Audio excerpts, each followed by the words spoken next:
parle. Chaque jour, Charles et Carole vous présentent la leçon de l'école du sabbat.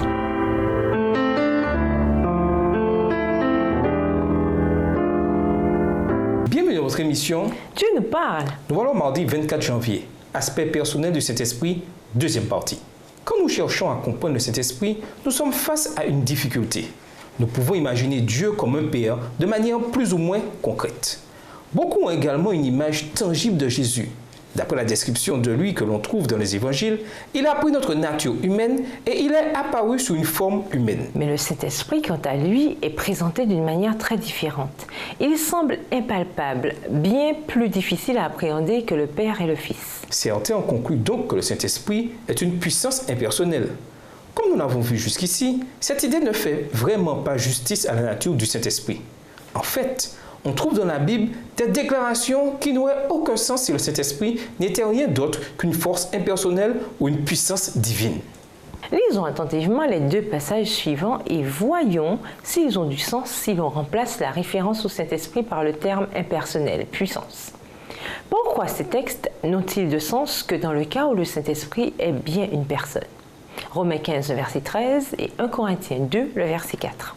Romains 15, verset 13.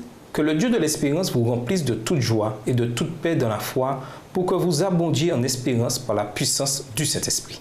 1 Corinthiens 2, le verset 4. Et ma parole et ma prédication ne reposaient pas sur les discours persuasifs de la sagesse, mais sur une démonstration d'esprit et de puissance. La déclaration des apôtres, il apparut bon à l'Esprit Saint et à nous-mêmes, acte 15, verset 28, serait absurde si le Saint-Esprit n'était qu'une puissance ou une influence impersonnelle. La déclaration indique plutôt qu'il s'agit de notre être personnel, tout comme le Père et le Fils sont des êtres personnels. De plus, comment les croyants peuvent-ils être baptisés au nom du Père, du Fils et du Saint-Esprit, Matthieu 28, le verset 19 dans la version Colombe, si les deux premiers à être mentionnés sont des personnes, mais le troisième non? Cela n'aurait pas beaucoup de sens. Au contraire, tous trois sont mentionnés comme faisant partie d'un même nom, en qui nous sommes baptisés.